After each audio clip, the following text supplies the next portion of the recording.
Bonjour à tous et bienvenue dans cette nouvelle vidéo dans laquelle je vais essayer de vous expliquer c'est quoi la différence entre les métiers d'analyste de données et puis d'analyste d'affaires. C'est deux rôles qui se ressemblent énormément d'après ce temps, mais c'est deux postes qui sont en réalité très différents. Si vous vous exercez dans des petites entreprises, vous allez vous rendre compte que vous êtes en même temps analyste de données et vous êtes en même temps analyste d'affaires. Mais si vous avez un poste dans une grande entreprise, vous allez voir effectivement qu'il y a des analystes de données et puis il y a des analystes d'affaires. Dans cette vidéo, je vais essayer de vous donner des différences entre ces deux métiers-là sur 4 points. Donc, je vais essayer d'axer la différence sur 4 points. Le premier point, ce sont les objectifs.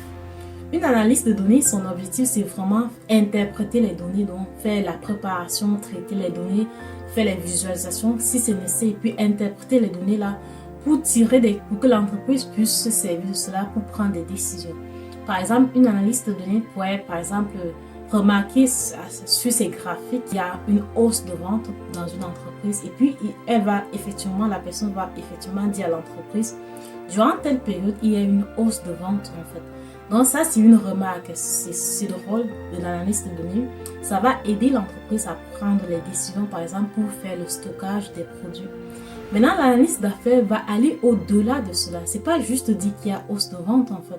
L'analyste d'affaires va essayer d'utiliser ces données-là pour voir comment améliorer les ventes, pour voir quelles sont les recommandations stratégiques est-ce que on doit mettre en place en fait pour améliorer effectivement les ventes. Par exemple, s'il y a baisse de vente ou bien s'il y a des variations, l'analyste d'affaires va se charger en fait de se servir de ces informations-là pour faire des recommandations stratégiques pour pouvoir en fait atteindre les objectifs globaux de l'entreprise. Le deuxième point sur lequel je veux parler dans cette vidéo, c'est au niveau de la portée. L'analyste en fait de données, c'est la personne qui se charge parfois des trucs beaucoup plus techniques. Vous allez voir, l'analyste de données va être la personne qui va créer des rapports, c'est la personne qui va par exemple être beaucoup plus proche des gens qui sont les scientifiques de données ou bien ingénieurs de données ou bien les gens qui font en fait la gestion des bases de données. Parce que l'analyste de données a besoin de compétences vraiment statistiques, beaucoup plus techniques. Mais l'analyste d'affaires a besoin pas juste de cela. L'analyste d'affaires peut avoir survoler ces compétences-là. En plus de cela, l'analyste d'affaires doit avoir de bonnes compétences en termes de communication. Parce que c'est l'analyste d'affaires qui va communiquer avec les parties prenantes des projets dans l'entreprise. L'analyste d'affaires aussi doit avoir une petite capacité ou bien des compétences en termes de gestion, parce que c'est effectivement l'analyste d'affaires que parfois va essayer en fait de comprendre les besoins en termes de données des différents départements de l'entreprise pour pouvoir effectivement faire des recommandations. Son but, c'est vraiment comme augmenter le chiffre d'affaires de l'entreprise. Donc ça, c'est le rôle de l'analyste d'affaires. Le troisième point que je veux me porter dessus, c'est au niveau de l'utilisation des résultats.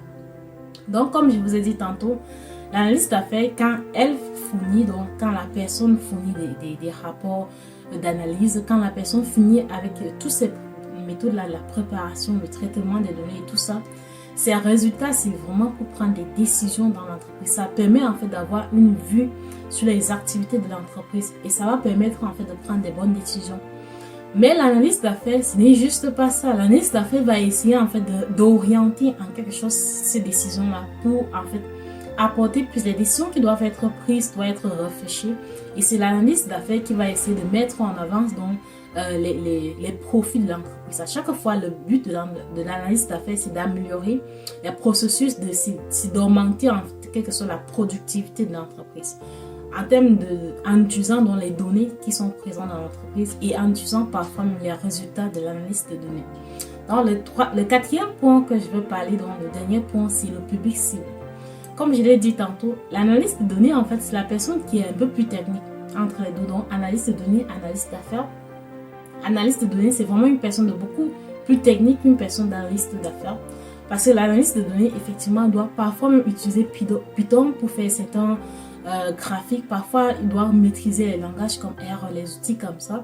L'analyste d'affaires aussi doit être très souvent en communication avec les scientifiques de données ou bien avec les ingénieurs de données, parfois même avec les gestionnaires de bases de données. Donc ça, c'est son rôle.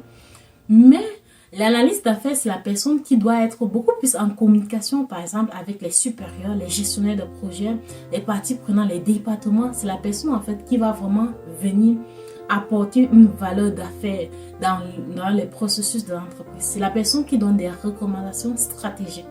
Donc ça permet en fait de voir les rôles, les deux postes sont vraiment différents. Quand vous essayez de regarder vraiment les rôles spécifiques, les tâches que l'un ou l'autre doit faire, vous voyez que ces deux postes qui se ressemblent parce que les deux utilisent les données, les deux font en quelque sorte de l'analyse des données. Les deux se basent en fait sur les données de l'entreprise, mais le rôle de la personne qui fait l'analyse d'affaires, c'est une personne qui est beaucoup plus ouverte, qui a beaucoup plus de compétences de façon globale. C'est une personne qui maîtrise aussi son domaine, son métier, en fait, le domaine dans lequel il travaille. Par exemple, une analyste de données peut analyser des données sans toutefois comprendre tous les processus qui sont aux alentours de l'extraction, par exemple, de données. L'analyste de données n'a pas besoin de vraiment comprendre tout ce qui tourne autour de l'entreprise sur les données, comment est-ce que ça fonctionne et tout ça. Non. Mais l'analyste d'affaires a besoin de connaître tout cela parce que cela va l'aider en fait à prendre des décisions, à pouvoir en fait formuler les recommandations stratégiques de l'entreprise.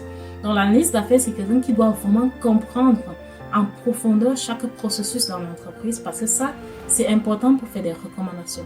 Donc j'espère que la vidéo vous a plu et j'espère que ça vous a aidé en fait à pouvoir distinguer les deux métiers. Peut-être que vous voyez que vous avez beaucoup plus de compétences en tant qu'analyste d'affaires qu'en tant qu'analyste de données. Donc, ça peut vous aider en fait à mieux connaître quel métier, quel des deux métiers vous va le mieux. Et surtout, quelque chose d'important, les métiers en fait, on les écrit, mais très souvent, ça varie d'une entreprise à une autre. Ça, c'est de façon vraiment globale même. La tâche, le rôle que vous aurez, ça dépend vraiment parfois des besoins spécifiques de l'entreprise dans laquelle vous travaillez. Donc, si la vidéo vous a plu, surtout n'hésitez pas à vous abonner à la chaîne et surtout de laisser un commentaire si vous avez des questions, si vous avez des interrogations. Surtout, me le dites en commentaire. Merci.